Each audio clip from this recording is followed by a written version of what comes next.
এক সেকেন্ডের নাই ভরসা, থেমে যাবে রং তামাশা।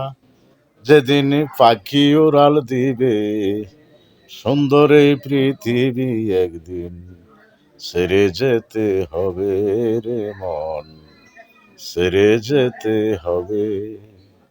আমাদের এক সেকেন্ডের ভরসা নাই, তাই আপনি আমি যে কোনো ব্যবসা করি, কাউকে যেন মালে কম না দিই, কার কাছ থেকে বেইমানি করে কোনো টাকা না মারি, সেটা পাইলে আমাদের যেন খেয়াল থাকে। তো আর বাংলাদেশে এমন একটা আইন করা হোক যে ঘুষ খাইবে তাদের 10 বছরের সাজা। বাংলাদেশের সরকারের কাছে অনুরোধ করছে এরকম একটা আইন করেন, তাহলে দুর্নীতি অতি শীঘ্রই কমে যাবে।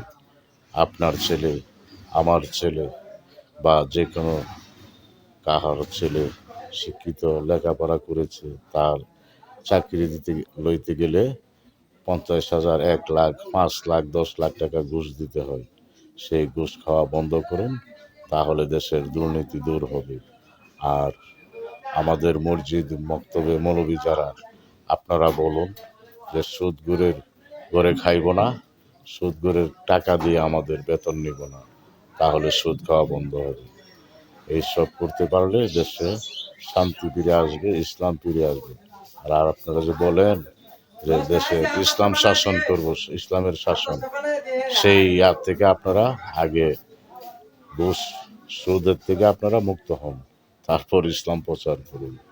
বলেন ইসলামী রাষ্ট্র করবেন, আগে সুদ খাওয়া বন্ধ করতে চেষ্টা করুন। আর বাংলাদেশের আইন শৃঙ্খলার বাহিনীদেরকে বা বর্তমান সরকারকে বলছি, যে কোনো সরকার আসুন, আর এই আইনটা তৈরি করেন যে ঘুষ খাইলে তার 10 বছরের সাজা, তাহলে দেশে দুর্নীতি অতি শীঘ্রই কমে যাবে।